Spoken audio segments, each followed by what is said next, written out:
नव्या के लिए ये सब कुछ बहुत ही अनएक्सपेक्टेड था। मैरिज रजिस्ट्रार के ऑफिस से बाहर आने के बाद नव्या ने अपना मुंह खोला। मैं नहीं चाहती कि अभी हम शादी को सबके सामने रखें। मेरे लिए ये सब कुछ बहुत अचानक हुआ है और मैं अभी इस सब के लिए तैयार नहीं हूँ। मुझे कुछ टाइम चाहिए। साहिल ने नव्या की बात से अग्री होते हुए कहा, इफ यू नीड टाइम तो हम इसे एक सीक्रेट ही रखेंगे। मुझे तब तक चैन नहीं आने वाला जब तक मैं उस शख्स का पता नहीं लगा लेता जिसने तुम्हारी ड्रिंक में वो ड्रग मिलाया था, जिसकी वजह से हमारे बीच वो सब हुआ जो नहीं होना चाहिए था। अगर वो ड्रिंक मैंने नहीं पी होती तो वो तुम्हें ऑफर की गई थी और इसका मतलब है कि कोई तुम्हें नुकसान पहुंचाना चाह रहा था। नव्या को भी कहीं ना कहीं इस बात का अंदाजा था कि कल रात जो कुछ भी उनके बीच हुआ उसके पीछे वो ड्रग ही जिम्मेदार था। साहिल को अंदाजा था कि नव्या ऐसे अपने घर नहीं जा सकती, तो उसने सबसे पहले उसके लिए कुछ नए कपड़े खरीदे और उसे अपने घर लेकर गया ताकि वो वहां चेंज करके अपने घर जा सके। नव्या जैसे ही साहिल के घर पहुंची तो वो वहां से साहिल के रूम में चेंज करने चली गई। साहिल वहीं नीचे हॉल में बैठ गया। नव्या के लिए उस रूम में कदम रखना उसे कल रात की सभी बातों की याद दिला रहा था। नव्या साहिल को इस सब के लिए जिम्मेदार नहीं ठहराना चाहती थी, क्योंकि उस समय सच में साहिल का अपने ऊपर कोई कंट्रोल ही नहीं रह गया था। नव्या ने अपने दिमाग को सेंटर में किया और चेंज करके वो नीचे आ गई। अब साहिल ने उसे कुछ खाने के लिए कहा, क्योंकि कल रात से उसने कुछ भी नहीं खाया था और अब उसके चेहरे का रंग एकदम उड़ चुका था कल रात की थकान से। उसे फौरन एनर्जी की जरूरत थी। ब्रेकफास्ट करने के दौरान साहिल ने नव्या से कहा, Why don't you take rest for some days? नव्या ने साहिल की तरफ देखकर जवाब दिया, नहीं, मैं ठीक हूँ। मैं अपने काम को कंटिन्यू रखना चाहती हूँ। साहिल को सच में उससे ये जवाब की उम्मीद नहीं थी। अंदर से वो खुद भी खुश था कि नव्या ऑफिस आना चाहती है। साहिल ब्रेकफास्ट के बाद नव्या को उसके घर के बाहर ड्रॉप करने के लिए जाता है, तो नव्या ने कार से उतरने के बाद एक बार भी पलटकर उसकी तरफ नहीं देखा। वो सीधे अपने घर के अंदर चली जाती है। असल में तो वो दादी से भी नजरें बचाना चाहती थी, क्योंकि वो उनके सवालों का इस समय जवाब नहीं देना चाहती थी। लेकिन उसे दादी के चेहरे पर उसके लिए परेशानी नजर आई। दादी ने नव्या के करीब आते हुए पूछा, बेटा तू ठीक तो है? तेरा चेहरा एकदम उतरा हुआ लग रहा है। नव्या ने उनकी बात को टालते हुए कहा, दादी मैं एकदम ठीक हूँ, बस थोड़ा थकी हुई हूँ। असल में मैं कल पूरी रात पार्टी की वजह से सो नहीं पाई। मैं कुछ टाइम रेस्ट करना चाहती हूँ, शाम को बात करते हैं। इतना कहते हुए वो दौड़ते हुए अपने कमरे में चली गई और डोर को अंदर से क्लोज कर लिया। नव्या की कपड़े चेंज करने की भी हिम्मत नहीं हो रही थी। साहिल सच में उसकी लाइफ का एक अटूट हिस्सा बन चुका था। साहिल और नव्या की अब शादी हो चुकी थी और अब वो नव्या साहिल सहाय बन चुकी थी। ये सब वो कैसे सबको बताए और क्या बोले कि उन्होंने ऐसा कदम क्यों उठाया इतनी जल्दबाजी में।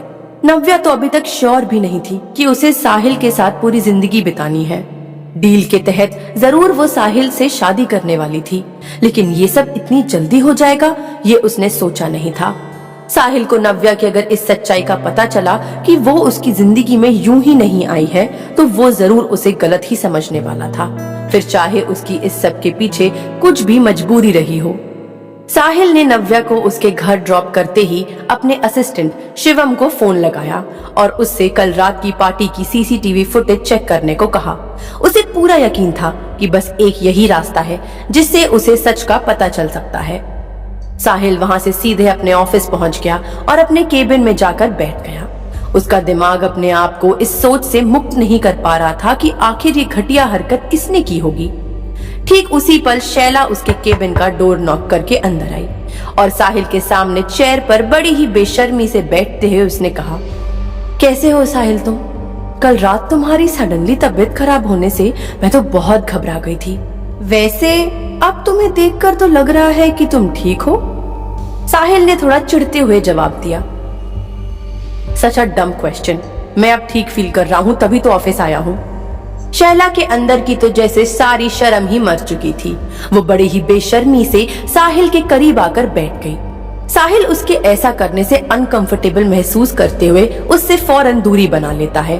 उसको शैला का अपने करीब आने की कोशिश करना बिल्कुल भी अच्छा नहीं लग रहा था। साहिल को उसकी इस हरकत पर गुस्सा आ रहा था उसने फौरन डोर की तरफ इशारा करते हुए उसे अपने केबिन से बाहर निकल जाने के लिए कहा। शैला साहिल के इस तरह के बिहेवियर से काफी शॉक हो गई। उसे समझ नहीं आ रहा था कि आखिर साहिल के ऊपर उसका कोई इफेक्ट क्यों नहीं पड़ रहा। ये तो वो भी अच्छे से जानती थी कि साहिल को गुस्सा बहुत जल्दी आ जाता है और इस समय उसे साहिल को गुस्सा दिलाना सही नहीं लगा। साहिल की नजर अपने सामने डली हुई नव्या की उस चेयर पर गई जिस पर कल तक नव्या बैठी होती थी। साहिल के दिमाग में रह रहकर नव्या का ही ख्याल आ रहा था। वो अपने आप को उसके ख्यालों से रिहा नहीं कर पा रहा था। आखिरकार परेशान होकर साहिल ने नव्या को मैसेज करने की सोची। उसने मैसेज में लिखा मिसिंग यू, जिसके बाद उसने वो डिलीट कर दिया। इसके बाद साहिल ने फिर से टाइप किया और इस बार लिखा आई एम रियली सॉरी, हमारे बीच ये सब नहीं होना चाहिए था। How are you feeling now? और तुम्हारे घर पर किसी ने तुम्हें गुस्सा तो नहीं किया कल रात घर न आने पर? इधर नव्या थकी हुई होने की वजह से अभी भी सो रही थी, तो वो साहिल के मैसेज का जवाब नहीं दे पाई। साहिल जो पहले ही इस गिल्ट से भरा पड़ा था कि उसने नव्या के साथ अच्छा नहीं किया, यही सोच रहा था कि कहीं नव्या मुझसे नाराज तो नहीं है। सच में साहिल को इस समय नव्या की बहुत ज्यादा फिक्र हो रही थी। साहिल ने तो ऑलरेडी एक्सेप्ट कर लिया था इस शादी को और नव्या के प्रति अपनी जिम्मेदारियों को, लेकिन उधर नव्या के लिए ये सब एक्सेप्ट करना बहुत मुश्किल हो रहा था और उसने पहले ही साहिल से इस सब के लिए कुछ टाइम मांगा था। शाम के समय साहिल ऑफिस से निकलने के वक्त नव्या को फोन करने की सोचता है और उसने किया भी ऐसा ही। उसने फोन लगाते हुए नव्या से कहा नव्या, आई एम कमिंग, बाहर आओ, मुझे तुमसे मिलना है। नव्या साहिल को मना नहीं कर पाई और उससे मिलने चली जाती है। आज साहिल का नव्या को देखने का अंदाज बदला हुआ था। साहिल नव्या को अपने साथ कार में आकर बैठने को बोलता है। नव्या ना जाने क्यों साहिल को मना नहीं कर पाई। शायद ये अधिकार साहिल को उन दोनों की शादी ने ही दिया था, जो नव्या उसकी बातों को इस तरह से मान रही थी। साहिल की कार पहले ही नव्या के घर के बैक साइड में वेट कर रही थी। नव्या आसपास देखते हुए आकर सीधे साहिल की कार में बैठ जाती है। साहिल कुछ देर तक तो नव्या को ऐसे ही देखते रह जाता है। उसका सच में मन नहीं भर रहा था नव्या को देखने से। इसके बाद साहिल नव्या के हाथों को अपने हाथों में लेते हुए उससे पूछता है how are you feeling now? Navya ने बोलने की वजह सिर्फ बोलकर जवाब दिया। इसके बाद नव्या ने साहिल से पूछा आपको कोई प्रॉब्लम तो नहीं हुई उस ड्रग के इफेक्ट से? साहिल को अच्छा लगा नव्या का फिक्र करना। उसने उससे कहा नव्या, आई एम परफेक्टली फाइन, बस हल्का सा हेडेक था जो अब ठीक है। ये बोलकर साहिल कुछ टाइम के लिए रुका, फिर उसने आगे कहा I want you to live with me in my house, after all you are my wife. Sahil के चेहरे पर बेचैनी साफ दिखाई दे रही थी जब वो ये सब बोल रहा था।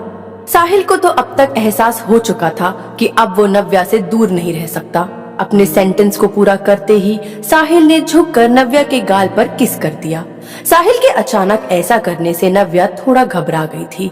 साहिल ने इसके आगे बढ़ते हुए नव्या का चेहरा अपने दोनों हाथों में लेते हुए अब उसके होंठों पर किस कर दिया।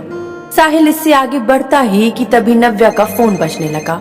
ये फोन नव्या की दादी उसको कर रही थी। नव्या ने एक नजर फोन पर डाली, फिर उसने साहिल की तरफ देखा और उसकी बातों का कोई भी जवाब दिए बिना वहां से चली गई। साहिल की तो बेचैनी इससे और भी बढ़ती जा रही थी। वो हर पल नव्या को अपने पास देखना चाहता था। साहिल को ऐसा पहले कभी नहीं फील हुआ था। नव्या के जाने के बाद साहिल ने वापस से अपनी कार को अपने घर की तरफ ड्राइव किया और कुछ ही देर में वो घर पहुंच चुका था। साहिल ने अपना लैपटॉप बैग सोफे पर पटक दिया और सीढ़ियां चढ़ते चढ़ते उसने अपने शर्ट के बटन्स खोलने शुरू कर दिए थे, जिसके बाद वो सीधे वॉशरूम में फ्रेश होने चला गया। फ्रेश होने के बाद साहिल अपने बेड पर आकर लेट गया। साहिल को अपने बेड पर ब्लैंकेट से इस समय नव्या की खुशबू और उसके छुअन का एहसास हो रहा था। साहिल ने रेस्टलेस होते हुए अपने पिलो को कसकर हक कर लिया और जबरदस्ती सोने की कोशिश करने लगा। लेकिन पिछली रात उस रूम में साहिल और नव्या के बीच जो कुछ हुआ था उसकी यादें साहिल को सोने नहीं दे रही थीं। दूसरी तरफ नव्या अपने घर जैसे ही पहुंचती है, दादी उससे परेशान होते हुए पूछती है बेटा, कब से फोन कर रही हूँ तुझे, तू कहाँ रह गई थी? चल डिनर कर ले और सो जा, कल सुबह तुझे ऑफिस भी जाना है। नव्या भी डिनर खत्म करके अपने बेड पर जाकर लेट गई और वो भी अपने आप को साहिल के बारे में सोचने से रोक नहीं पा रही थी। शायद वो भी साहिल की उस किस के एहसास को फील कर रही थी जो उसने थोड़ी देर पहले कार में उसे की थी। साहिल के ख्यालों में खोई नव्या कब सो जाती है उसे खबर ही नहीं होती। सच तो सच, आज तो उसके सपने में भी साहिल का ही राज था। अगली सुबह नव्या रेडी होकर सबसे पहले साहिल के घर जाने की सोचती है। उसने सोचा था कि वो आज साहिल के लिए अपने हाथों से ब्रेकफास्ट बनाएगी। साहिल इस समय जिम में था जब नव्या ने उसके घर की डोरबेल बजाई। साहिल सच में उसे एक्सपेक्ट नहीं कर रहा था, तो उसने कैजुअली जाकर डोर खोल दिया। नव्या की नजर साहिल को देखते हुए शर्म से झुक गई। साहिल उसके सामने शर्टलेस खड़ा था और इस समय हमेशा से ज्यादा ही स्मार्ट लग रहा था। साहिल ने नव्या से हैरान होते हुए पूछा, लगता है तुमने मेरी कल रात की बात को सीरियसली ले लिया है। अब तो मैं तुम्हें यहाँ से कहीं नहीं जाने दूंगा। बोलते हुए साहिल ने नव्या को उसके हाथ से पकड़कर अंदर खींच लिया। नव्या का दिल धक करके रह गया साहिल के इस अचानक किए हुए मूव से। उसने अपने हाथों को साहिल और अपने बीच दूरी बनाने के लिए उसकी चेस्ट पर टिका दिया और उसकी बातों का जवाब देते हुए कहा, वो मैं यहाँ सिर्फ आपके लिए ब्रेकफास्ट बनाने आई थी। मुझे अभी थोड़ा टाइम और चाहिए अपनी दादी को ये सब समझाने के लिए। साहिल नव्या की बात को समझते हुए उससे थोड़ी दूरी बनाता है और किचन की तरफ इशारा करते हुए कहता है, किचन उस तरफ है मिसेस सहाय, और वहां से अपने रूम की तरफ चला जाता है। साहिल नहाकर रेडी होकर नीचे आया तो उसकी नजर अपने घर की किचन में काम कर रही नव्या पर ठहर गई। वैसे तो उसने अपने लिए खाना बनाने के लिए कुक रखा था, लेकिन अपनी बीवी के हाथों से बना हुआ खाना खाने की तो बात ही अलग थी। साहिल धीमे कदमों से नव्या की तरफ बढ़ा और उसने पीछे से जाकर नव्या को अपनी बाहों में भर लिया। वो नव्या के बालों से खेल रहा था और उसकी नाजुक गर्दन को पीछे से किस किए जा रहा था। नव्या तो सच में इस समय शर्म से पानी पानी हो रही थी। साहिल तो सच में नव्या में खो चुका था कि तभी उसका ध्यान डोरबेल बजने से टूटा। नव्या को तो मौका मिल गया था साहिल से भागने का। वो अपने आप को साहिल से छुड़ाते हुए डोर खोलने चली जाती है। डोर खुलने के साथ नव्या ने देखा कि सामने शैला खड़ी थी। नव्या मन में सोच रही थी, ये इस टाइम पर यहाँ क्या कर रही है? शैला खुद अपने आप से यही सवाल कर रही थी और फिर वो नव्या को इग्नोर करते हुए सीधे साहिल की तरफ बढ़ गई और उसने तो सीधे जाकर साहिल को नव्या के सामने ही हक कर लिया। साहिल तो सच में शॉक था शैला के नव्या के सामने इस तरह बिहेव करने से। नव्या के तन बदन में तो जैसे आग लग गई शैला को साहिल के इतना नजदीक देखकर। शैला ने बड़े घमंड भरे स्वर में कहा, लगता है आज नव्या तुम्हारा ब्रेकफास्ट बना रही है। नव्या, मेरे लिए भी ब्रेकफास्ट बना दो ना, आज मैं साहिल के साथ ही ब्रेकफास्ट करना चाहती हूँ। नव्या का तो ये सुनने के साथ ही मुंह बन गया और वो पांव पटकते हुए वहां से किचन में चली गई। इस पर जरूर नव्या को ये अफसोस हुआ कि क्यों उसने सबको नहीं बताया कि साहिल उसका पति है, वरना आज शैला की बिल्कुल हिम्मत नहीं होती साहिल के इस तरह करीब आने की। नव्या ने अपना सारा गुस्सा शैला के लिए बनाए हुए सैंडविच पर निकाल दिया और उसमें भर भर कर लाल मिर्च डाल दी और जूस के साथ उसे सर्व कर दिया। साहिल के लिए भी उसने सैंडविच ही बनाया था।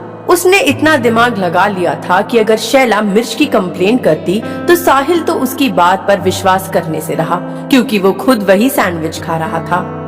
नव्या मन ही मन अपनी बदमाशी पर मुस्कुरा रही थी। साहिल की नजर नव्या पर पड़ी तो उसे समझते देर नहीं लगी कि जरूर नव्या ने शैला के ब्रेकफास्ट के साथ छेड़छाड़ की है, जिसका अंदाजा उसे अगले ही पल शैला का लाल पड़ चुका चेहरा देखकर हुआ। इतना तीखा सैंडविच खाने से उसकी तो हालत ही खराब हो गई थी, लेकिन वो उसको खाए जा रही थी कोई कंप्लेंट किए बिना। आखिर उसने खुद ही तो फरमाइश की थी नव्या से। शैला जैसे तैसे वो सैंडविच खाकर साहिल से पूछकर वॉशरूम की तरफ भागती है। शैला अभी उनकी आंखों से ओझल ही हुई थी कि नव्या की हंसी छूट जाती है और उसको देखकर साहिल भी अपने आप को हंसने से नहीं रोक पाता। साहिल अपनी जगह से उठता है और अब उसके कदम नव्या की तरफ बढ़ रहे थे। नव्या किचन की वॉल से लगकर खड़ी थी, जहां से वो ये नजारा देखकर शैला के मजे ले रही थी। साहिल ने नव्या के करीब आते हुए उसे वॉल के सहारे से अपने दोनों हाथों से घेर लिया। साहिल नव्या को टीज करते हुए पूछा, क्या बात है मिसेस साहिल साहब, तुम्हें बहुत शरारत सूझ रही है। मैं नहीं जानता था कि तुम इतनी शरारती हो। नव्या ने घबराते हुए साहिल से कहा, आप इस तरह से मेरे नजदीक आ रहे हैं। मिस शैला इस समय यही है, अगर उन्होंने देख लिया तो? साहिल ने बड़ी बेफिक्री से जवाब दिया, तो क्या, उसको भी पता चल जाएगा कि तुम मेरी वाइफ हो और मैं सिर्फ तुम्हारा हूँ, और हो सकता है कि वो मुझ पर लाइन मारना बंद कर दे। बोलते हुए साहिल ने नव्या की तरफ अपनी आंखें विंक की। साहिल झुकते हुए नव्या के होठों को अपने होठों से छू लेता है, जिसके बाद वो नव्या के कान के करीब आकर अपने होठों को ले जाते हुए उससे बोलता है, तो अब हुआ है मेरा ब्रेकफास्ट कंप्लीट। शैला तब तक वहां आ चुकी थी और उसने साहिल को नव्या के इतने करीब होते हुए देख लिया था।